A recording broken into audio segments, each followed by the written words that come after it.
संक्षिप्त महाभारत प्रथम खंड। गीता प्रेस, गोरखपुर।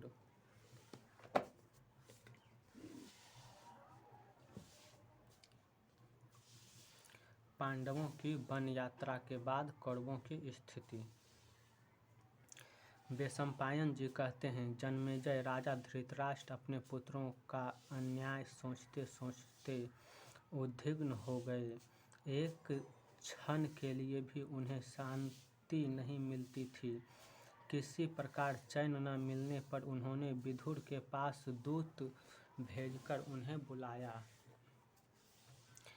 विदुर जी के आने पर उन्होंने पूछा, विदुर, कुंती नंदन धर्मराज युधिष्ठिर, भीमसेन, अर्जुन, नकुल, सहदेव, पुरोहित धौम्य और यशस्विनी द्रौपदी ये सब किस प्रकार वन में जा रहे हैं? इस समय उनकी कैसी चेष्टा है, यह सब मैं सुनना चाहता हूँ। विदुर जी ने कहा, धर्मराज, यह तो स्पष्ट है कि आपके पुत्रों ने छल छंद से धर्मराज का राज्य और वैभव छीन लिया है। फिर भी विचारशील धर्मराज की बुद्धि धर्म से विचलित नहीं हुई है। इसीलिए से वे कपटपूर्वक राज्यच्युत किए जाने पर भी आपके पुत्रों पर दया का ही भाव रखते हैं। वे अपने क्रोधपूर्ण नेत्रों को बंद किए हुए हैं। ऐसा इसलिए कि उन्हें उनकी लाल लाल आँखें के सामने पड़कर कौरव भस्म न हो जाए। इसी से धर्मराज युधिष्ठिर अपना मुंह वस्त्र से ढककर रास्ते में चल रहे हैं। भीमसेन को अपने बाहुबल का बड़ा अभिमान है। वे अपने को बेजोड़ समझते हैं, इसलिए वे वन गमन के समय शत्रुओं को अपनी बाँह फैला फैलाकर दिखाते जा रहे हैं कि समय पर मैं अपने बाहुबल का जौहर दिखाऊंगा। कुंती नंदन अर्जुन धर्मराज के पीछे पीछे धूल उड़ाते चल रहे हैं। इस प्रकार वे इस बात की सूचना दे रहे हैं कि युद्ध के समय शत्रुओं पर कैसी बाण वर्षा करेंगे। इस समय जैसे वह धूल अलग अलग उड़ रही है, वैसे ही अर्जुन शत्रुओं पर अलग अलग बाण वर्षा करेंगे। सहदेव ने अपने मुंह पर धूल मल रखी है। युधिष्ठिर के पीछे पीछे चलकर मानो वे यह कह रहे हैं कि कोई मेरा मुंह न देखे। नकुल ने तो अपने सारे शरीर में ही धूल मल ली है। इसका अभिप्राय यह है कि मेरा सहज सुंदर रूप देखकर कहीं मार्ग की स्त्रियां मोहित न हो जाए। द्रौपदी इस समय रजस्वला है। वे एक वस्त्र पहने केश खोलकर रोते रोते जा रही है। उन्होंने चलते समय कहा कि जिनके कारण मेरी यह दुर्दशा हुई है, उनकी स्त्रियां भी आज के 14वें वर्ष अपने सज्जनों की मृत्यु से दुखित होकर इसी प्रकार हस्तिनापुर में प्रवेश करेगी। इसके आगे आगे चल रहे हैं पुरोहित धौम्य। वे नृत्य कोन की और कुशों की नोक करके यम देवता संबंधी सामंत्रों का गायन कर रहे हैं। इसका अभिप्राय यह है कि रणभूमि में कौरवों के मारे जाने पर उनके गुरु पुरोहित भी इसी प्रकार के मंत्रों का गान करेंगे। पांडव की वन यात्रा से विलख होकर सभी नागरिक विलाप करते हुए कह रहे हैं कि हाय हाय, हमारे प्यारे सम्राट इस समय वन में जा रहे हैं। गुरुकुल के बड़े बूढ़ों की इस मूर्खता को धिक्कार है। वे लोभवश धर्मात्मा पांडवों को देश से निकाल रहे हैं।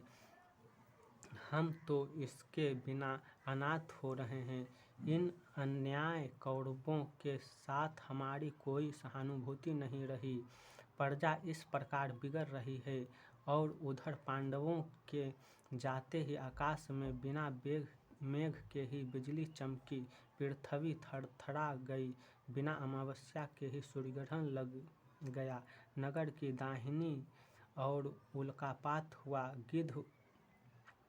गीदड़ और कौवे आदि मांसभक्षी जीव देवालयों, बुर्जों, किलों और अटारियों पर मांस एवं हड्डियां डालने लगे। इस उत्पातों का फल है भरतवंशी का सत्यानाश। यह सब आपकी दुर्मति का फल है।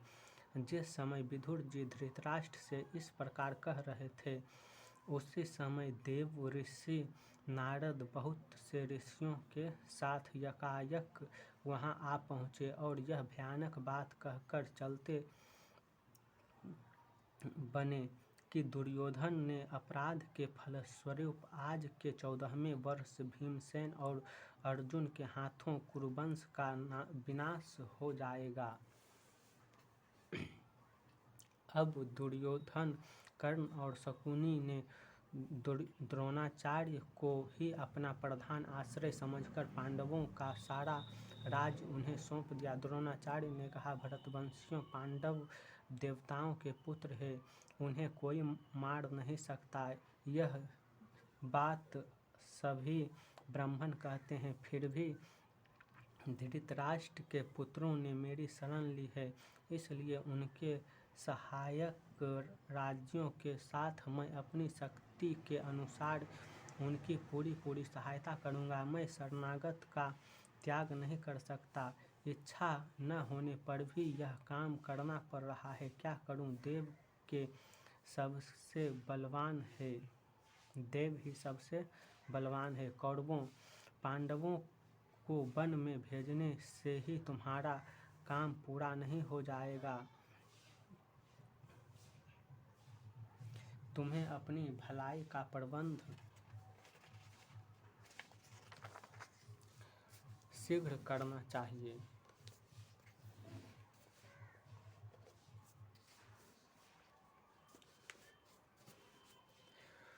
तुम्हारा राज्य अस्थायी नहीं है, यह 4 दिन की चांदनी है, दो घड़ी का खिलवाड़ है। इससे फूलो मत, बड़े बड़े यज्ञ करो, ब्राह्मणों को दान दो, जो कुछ बने सुख भोग लो। 14वें वर्ष तुम्हें बड़े कष्ट में पड़ना होगा। द्रोणाचार्य की बात सुनकर धृतराष्ट्र ने कहा, विदुर, गुरुजी का कहना ठीक है, तुम पांडवों को लौटा लाओ। यदि वे लौटकर न आवे तो उनको शस्त्र, रथ और सेवक साथ में दे दो। ऐसा प्रबंध कर दो जिससे वे पुत्र पांडव वन में सुख से रहे। यह कहकर वे एकांत में चले गए और चिंता करने लगे। उसकी सांसें लंबी चलने लगी और चित्त विह्वल हो गया। उसी समय संजय ने उनसे कहा कि महाराज, आपने पांडव का राज्यच्युत करके वनवासी बना दिया, उनका धन वैभव और भूमि हथिया ली। अब आप शोक क्यों कर रहे हैं? धृतराष्ट्र ने कहा, संजय, पांडवों से बैर करके ही भला किसी को सुख मिल सकता है। वे युद्ध कुशल, बलवान और महारथी हैं। संजय ने तनिक गंभीर होकर कहा, महाराज, अब यह निश्चय है कि आपके कुल का तो नाश होगा ही, निरीह प्रजा भी न बचेगी। भीष्म पितामह, द्रोणाचार्य और विदुर ने आपके दुरात्मा पुत्र दुर्योधन को बहुत रोका, फिर भी उस निर्लज्ज ने पांडवों की प्रिय पत्नी धर्मपरायणा द्रौपदी को सभा में बुलाकर अपमानित किया। विनाश काल समीप आने पर बुद्धि मलिन हो जाती है, अन्याय भी न्याय के समान दिखने लगता है। वह बात हृदय में इतनी बैठ जाती है कि मनुष्य अनर्थ को स्वार्थ और स्वार्थ को अनर्थ देखने लगता है तथा मर मिटता है। काल डंडा मारकर किसी का सिर नहीं तोड़ता। उसका बल तो इतना है कि वह बुद्धि को विपरीत करके भले को बुरा और बुरे को भला दिखलाने लगता है। आपके पुत्रों ने अयोनिजा पतिव्रता अग्निवेदी से उत्पन्न सुंदरी द्रौपदी को भरी सभा में अपमानित करके भयंकर युद्ध को न्योता दे दिया है। ऐसा निंदनीय काम दुष्ट दुर्योधन के अतिरिक्त और कोई नहीं कर सकता। धृतराष्ट्र ने कहा, संजय, मैं भी तो यही कहता हूँ। द्रौपदी की आर्त दृष्टि से सारी पृथ्वी भस्म हो सकती है। हमारे पुत्रों में तो रखा ही क्या है। उस समय धर्मचारिणी द्रौपदी को सभा में अपमानित होते देखकर भरतवंशी की सभी स्त्रियां गांधारी के पास आकर करुण क्रंदन करने लगी थी। ब्राह्मण भी हमारे विरोध हो गए हैं। वे सायंकाल हवन न करके नागरिकों के साथ उन्हीं बातों की चर्चा करते हैं और दुखी होते रहते हैं। जिस समय भरी सभा में द्रौपदी के वस्त्र खींचे गए थे, उस समय तूफान आ गया, बिजली गिरी, उल्कापात हुआ, बिना अमावस्या के ही सूर्यग्रहण लग गया। सारी प्रजा भयभीत हो गई थी। रथशाला में आग लग गई, मंदिरों की ध्वजा गिरने लगी, यज्ञशाला में सियारिनें हुआ करने लगी, गधे रेंगने लगे। ऐसी अपशकुन देखकर भीष्म, कृपाचार्य, सोमदत्त, बाह्लिक और द्रोणाचार्य सभा भवन से उठकर चले गए। विदुर की सम्मति से मैंने द्रौपदी को मुँहमांगा वर दिया और पांडवों को इंद्रप्रस्थ जाने की अनुमति दे दी। उसी समय विदुर ने मुझसे कहा था कि द्रौपदी को अपमानित करके फलस्वरूप भरतवंश का नाश होगा। द्रौपदी देव के द्वारा उत्पन्न एक अनुपम लक्ष्मी है। वह पांडवों के पीछे पीछे फिरती है। यह महान अपमान और क्लेश पांडव, यदुवंशी और पांचाल नहीं सहेंगे, क्योंकि इसके सहायक और रक्षक हैं